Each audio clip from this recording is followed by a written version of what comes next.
Cube Radio. Normand Lester raconte l'espionnage russe au Canada. Pour compléter cette saison, je vous parle de transfuges, d'illégaux et de diplomates russes à Ottawa qui nous espionnaient. Trahison, Russie et espions.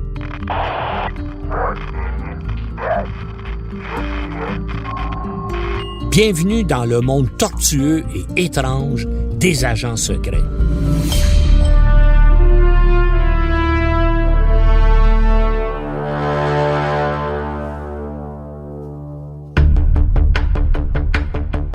On aurait pu penser que l'effondrement de l'Union soviétique marquerait la fin de la guerre froide et des activités d'espionnage russe au Canada.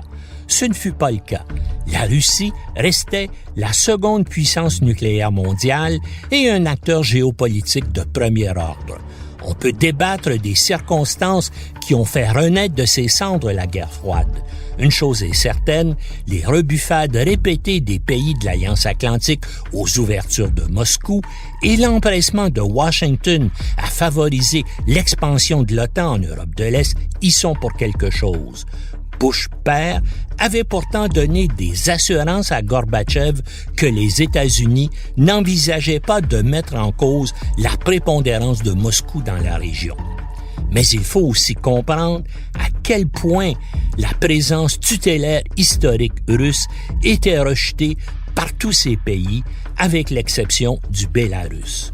Quoi qu'il en soit, les services secrets de Moscou ont poursuivi leurs activités de collecte de renseignements au Canada comme ailleurs.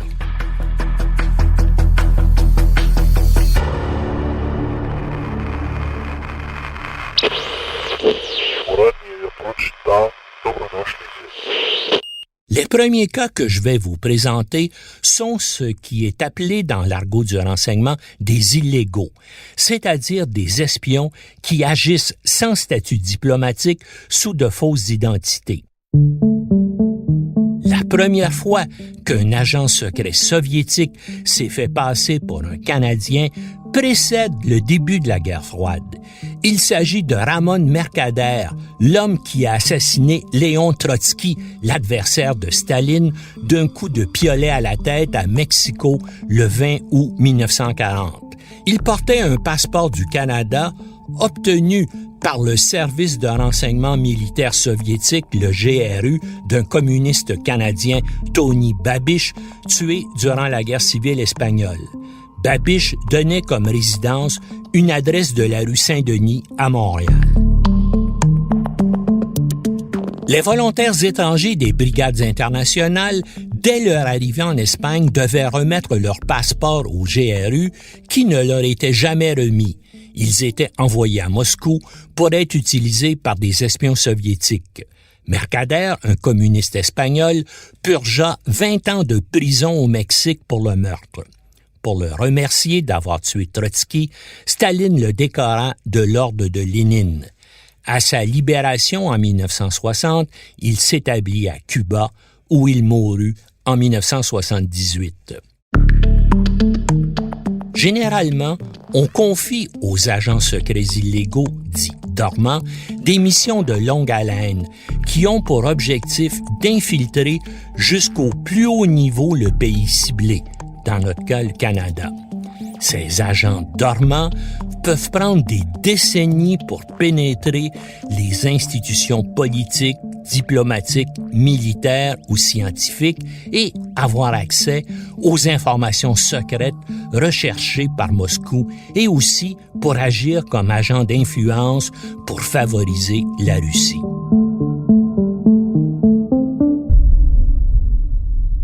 En juin 1996, un couple de Toronto en instance de divorce est accusé par la GRC et le Service canadien du renseignement de sécurité d'être des agents illégaux russes opérant au Canada depuis 1990 sous de fausses identités.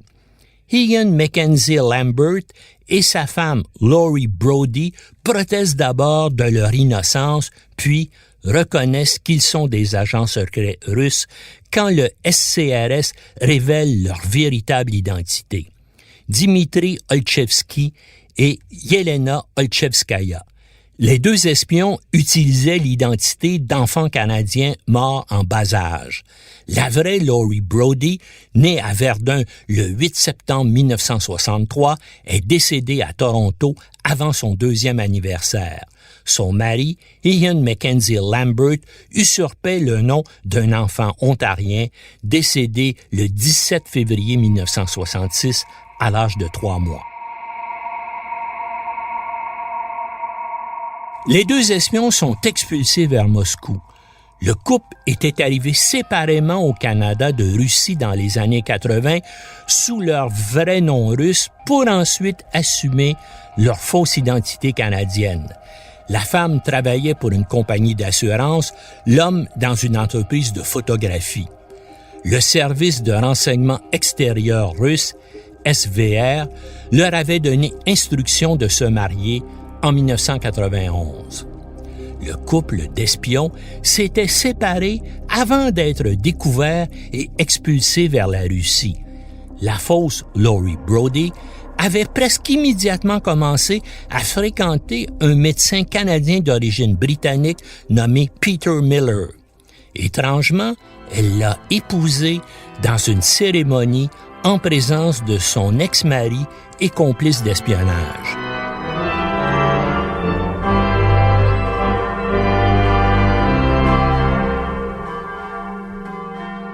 Et, tout aussi curieux retournement de situation, l'espionne a tenté de revenir au Canada de Russie en 2006 pour vivre avec son nouveau mari.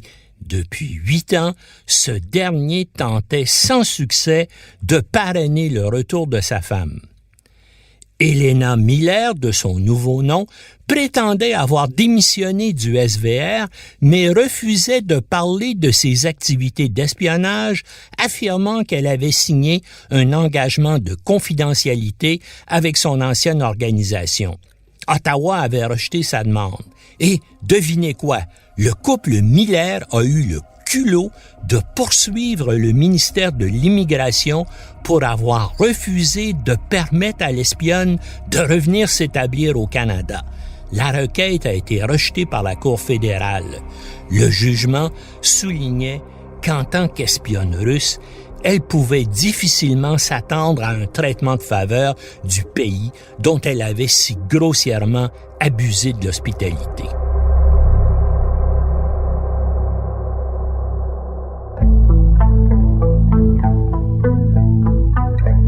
Le 14 novembre 2006, quelques semaines donc après la conclusion de l'affaire dont je viens de vous parler, un autre espion russe illégal est arrêté à l'aéroport Trudeau de Dorval alors qu'il s'apprêtait à s'envoler vers les Balkans. Paul William Hempel vivait depuis plus de 10 ans à Montréal sous sa fausse identité canadienne. Il avait renouvelé 2 fois son passeport canadien sur la base de son faux certificat de naissance.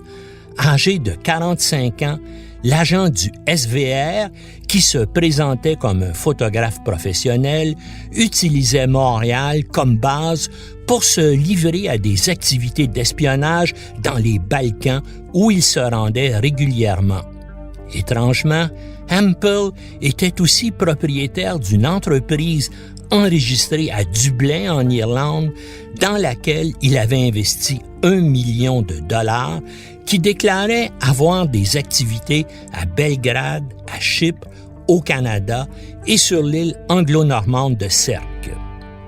Lors de son arrestation, Hempel avait en sa possession des devises et des cellulaires de 5 pays différents et un émetteur ondes courtes.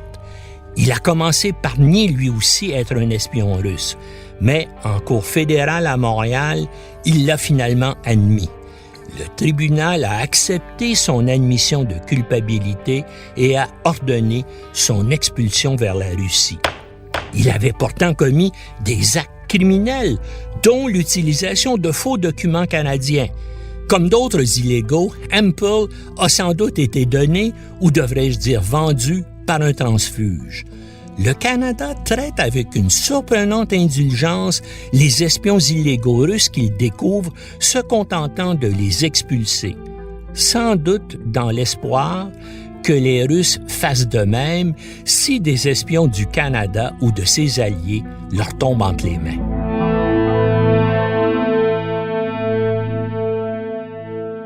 Je ferme le dossier des espions russes avec de fausses identités canadiennes en vous parlant des 10 illégaux identifiés par le FBI aux États-Unis dans sa grande rafle de 2010. 4 d'entre eux se prétendaient d'origine canadienne. Et un de ces prétendus Canadiens a même réussi à fuir à Moscou avant d'être arrêté. Je vais vous détailler le cas de 2 d'entre eux, encore une fois un couple, à cause des conséquences pathétiques qui en ont découlé pour leurs enfants.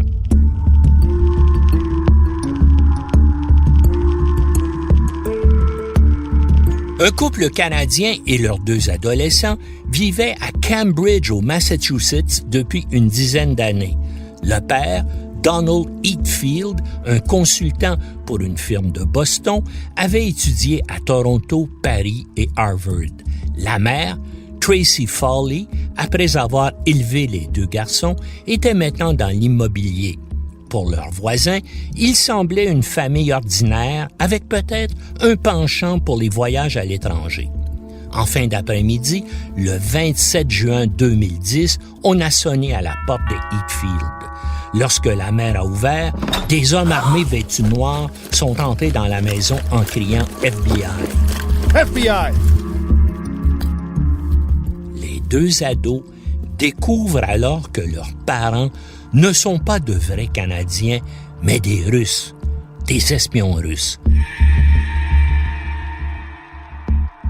Maman et papa étaient vraiment leurs parents, mais leur nom n'était pas Donald Heathfield et Tracy Foley, des identités volées à des enfants canadiens morts en bas âge, mais Andreï Bezrukov et Elena Vavilova. Le KGB avait introduit le couple d'espions au Canada dans les années 80.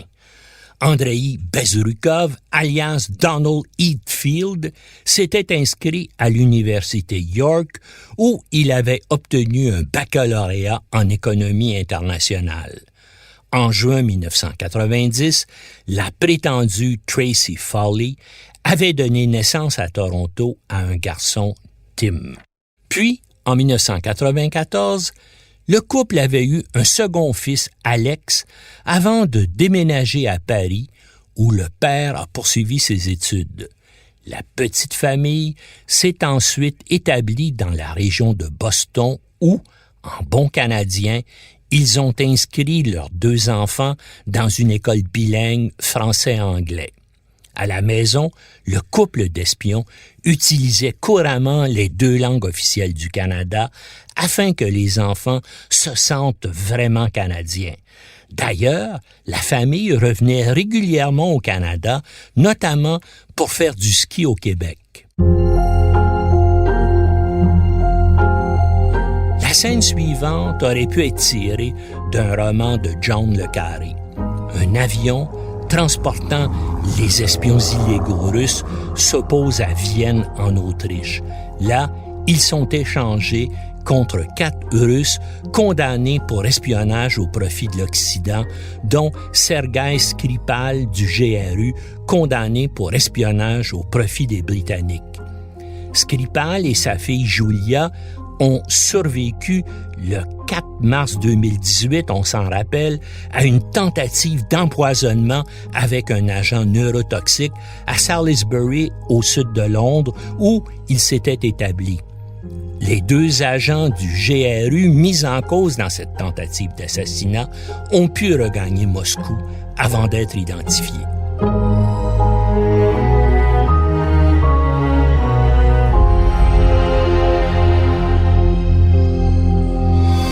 Mais revenons à la famille Heathfield. La tragédie de cet épisode de la nouvelle guerre froide concerne les 2 fils des espions russes illégaux qui, eux, étaient culturellement des Canadiens qui avaient jusque-là grandi en croyant l'être. Ils allaient maintenant devoir devenir des Russes, apprendre la langue et les us et coutumes du pays de leurs parents espions. Portant maintenant les noms d'Alexandre et Timofeï Vavilov, les deux garçons ont été incapables de recouvrer leur citoyenneté canadienne. Les autorités de l'immigration considèrent en effet que la règle générale à ce sujet ne leur est pas applicable. En effet, la loi ne confère pas la citoyenneté canadienne aux enfants nés au Canada dont les parents sont à l'emploi d'un gouvernement étranger. Dans ce cas-ci, les parents étaient des espions au service de la Russie lorsque leurs enfants sont nés. La Cour suprême du Canada va statuer dans les prochains mois sur cette affaire à la suite d'une contestation judiciaire d'un des garçons, Alexandre Vivalov, qui veut avoir sa citoyenneté canadienne et revenir s'établir ici.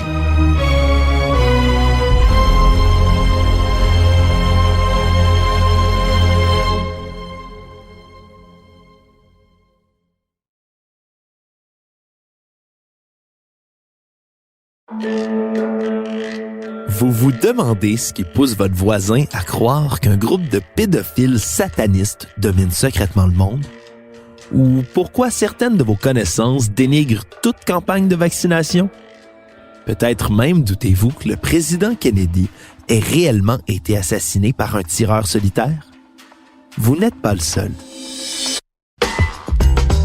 Je m'appelle Alexandre Moranville-Ouellette et je vous invite à découvrir les secrets de ces théories du complot grâce au balado « Ce n'est qu'une théorie », disponible sur Cube Radio et toute autre plateforme de balado.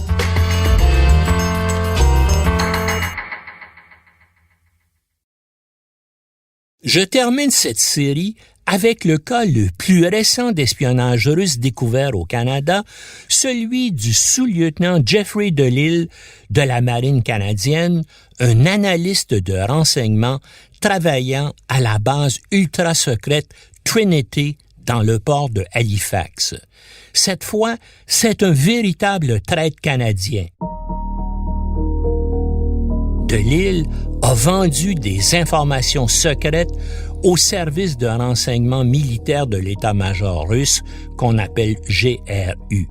Il s'agit en fait du plus important vol de documents secrets de l'histoire du Canada. La trahison de DeLisle a été qualifiée d'exceptionnellement grave par le ministère de la Défense nationale et d'importante et d'irréparable par le Service canadien du renseignement de sécurité. Dans leur déclaration aux enquêteurs, certains de ses collègues ont utilisé des mots comme « insondable » et « astronomique » pour qualifier sa forfaiture. Cette histoire d'espionnage commence par une infidélité conjugale. Quand il surprend sa femme en train de le tromper avec leur voisin, DeLisle, un individu solitaire qui préfère les jeux vidéo aux rencontres sociales, a déclaré que l'adultère de sa femme l'avait laissé en colère et déprimé. The pain of her betrayal and the pain she put my children through killed me. C'est ce qui l'aurait amené à vendre des secrets du Canada et de ses alliés à la Russie entre 2007 et 2012. Après un premier versement de 10 000 $, il a reçu 3 000 $ par mois durant toute cette période.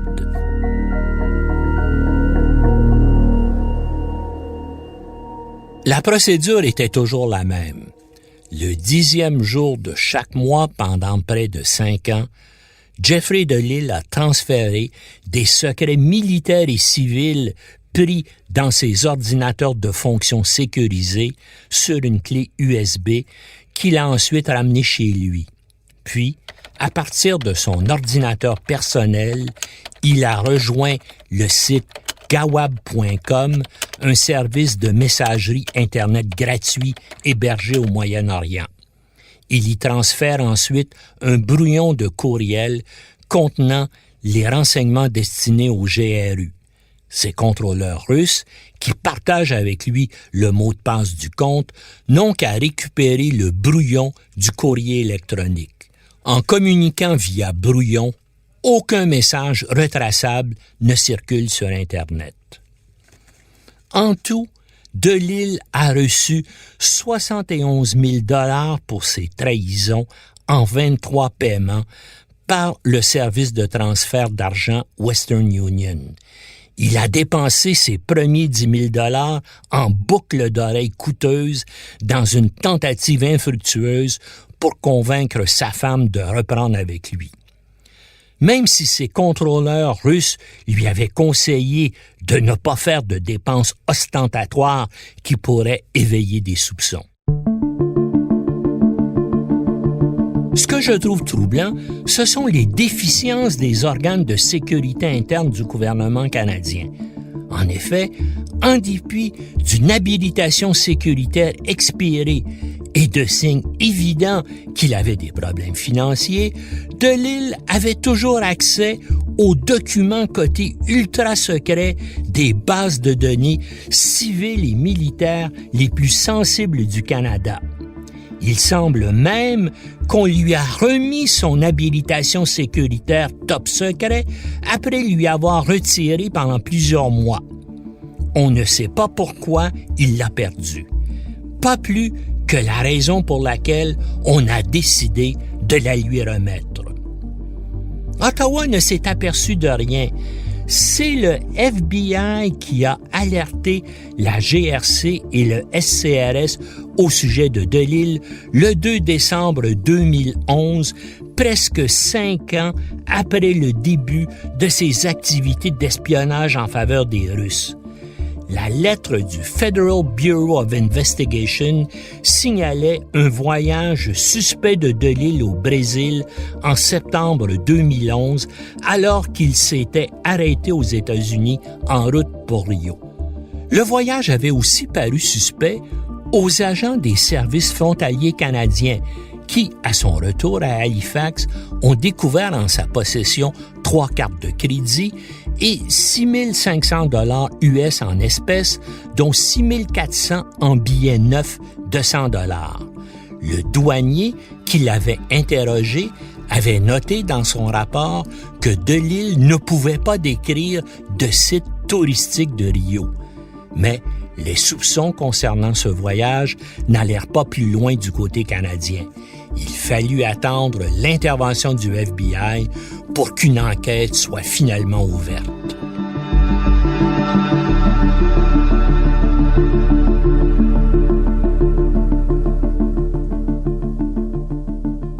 Des révélations concernant Jeffrey DeLille sont contenues dans des documents obtenus par le Globe and Mail, notamment ses aveux à la police et les terribles appréciations des responsables fédéraux sur l'étendue de sa trahison. And then they had all my information. They had photos of me. They had photos of my children. And every day since then, I die. Every day. Knowing what I've done. On y apprend que les Russes visaient d'abord, bien sûr, les services secrets des Forces armées canadiennes, mais qu'ils ont aussi obtenu de DeLille beaucoup plus que des secrets militaires.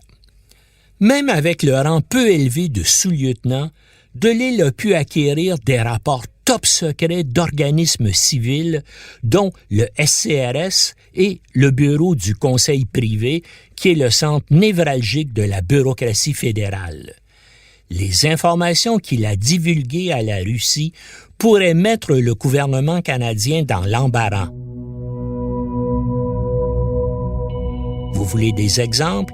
Eh bien, son patron au centre de renseignement Trinity à Halifax a expliqué aux enquêteurs que DeLille avait eu accès aux informations concernant les activités d'agents du SCRS au Moyen-Orient. Il a lui-même dit aux enquêteurs qui l'interrogeaient qu'il avait envoyé au GRU des conversations provenant d'écoutes électroniques clandestines ainsi que des listes de contacts d'agents secrets canadiens.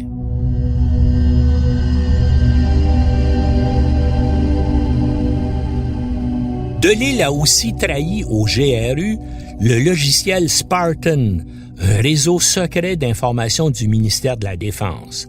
Il a donné aux Russes les rapports secrets de renseignement contenus dans le système Mandrake, qui relie le conseil privé au SCRS, à la GRC, à Transport Canada et à l'Agence des services frontaliers. Il a aussi obtenu pour Moscou des secrets du réseau Five Eyes des pays anglo-saxons et de son sous-système Stone Ghost qui coordonne les contributions de divers services secrets du Canada, des États-Unis, de l'Australie, de la Nouvelle-Zélande et du Royaume-Uni. Le traître a également compromis une base de données par laquelle les pays membres de l'OTAN partagent des informations secrètes. Les autorités n'ont jamais pu établir combien de noms d'employés ou d'informateurs du SCRS ont été communiqués aux Russes. Si leur association avec le service était connue, particulièrement dans le cas d'agents actifs à l'étranger et leurs sources, leur vie serait en danger. Ils deviendraient la cible de services secrets hostiles et de groupes terroristes.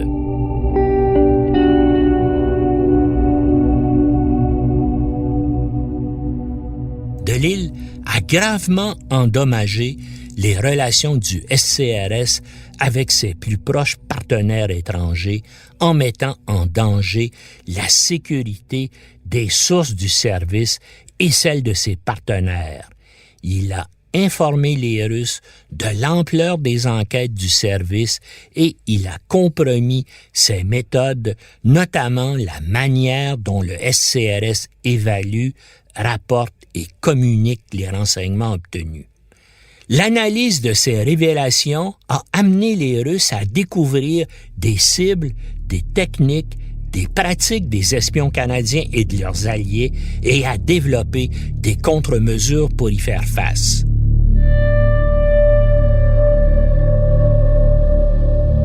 Un autre élément énigmatique de la trahison de DeLille, contenu dans les documents obtenus par le Globe and Mail, concerne le centre de renseignement de Trinity à Halifax.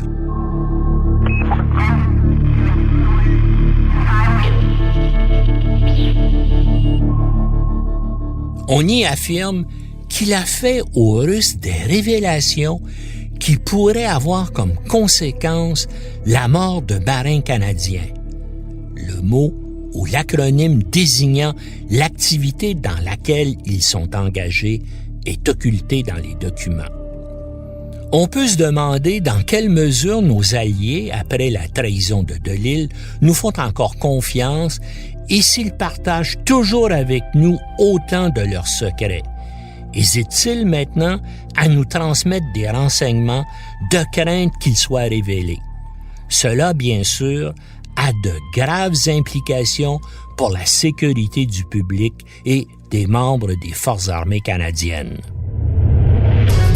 Canadian naval officer Jeffrey Delisle has been sentenced to 20 years in jail for handing over secrets to Russia for more than 4 years. En février 2013, Jeffrey Delisle a été condamné à 20 ans de prison pour avoir vendu des secrets à la Russie dans ce qui est, je le répète, la fuite de renseignements secrets la plus grave de l'histoire du Canada. Dans de nombreux pays, il aurait été condamné à mort.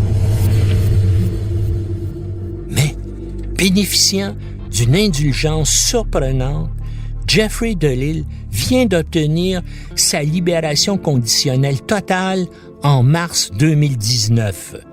Déjà, depuis août 2018, il jouissait d'une libération conditionnelle de jour après avoir purgé seulement le tiers de sa peine. Le tribunal estimait qu'il ne risquait pas de récidiver. D'une bienveillance incompréhensible selon moi, la Commission des libérations conditionnelles a décidé que les risques posés par Delisle pouvaient être contrôlés, oubliant que l'abominable trahison dont il s'était rendu coupable avait mis et continuait à mettre des vies en danger.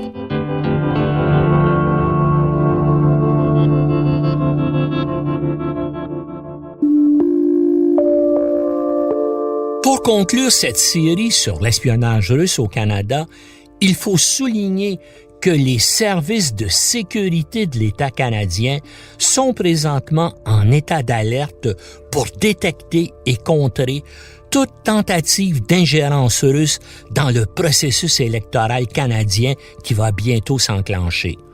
Contrairement à ce qui s'est passé aux États-Unis lors des élections présidentielles de 2016, Moscou n'a pas ici un parti qu'il a intérêt de favoriser au détriment des autres. Plus que des illégaux et des taupes, les services de sécurité canadiens redoutent des cyberopérations russes sur les médias sociaux visant à semer la discorde et la zizanie en propageant de fausses nouvelles ou des interprétations d'informations pouvant susciter la colère ou l'indignation de groupes sociaux particuliers. Les Russes sont passés maîtres dans ce genre d'intervention clandestine sur Internet. Le même type d'opération a déjà été mené lors d'élections dans d'autres pays de l'OTAN que la Fédération de Russie considère comme son adversaire principal.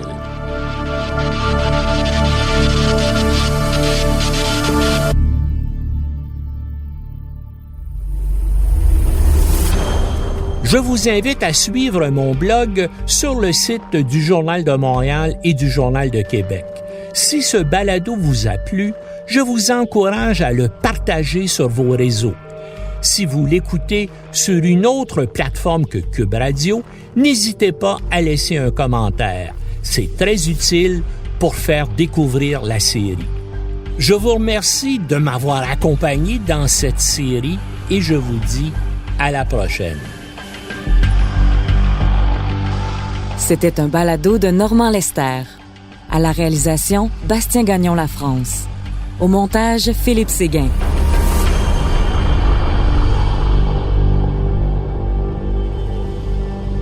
Une production Cube Radio.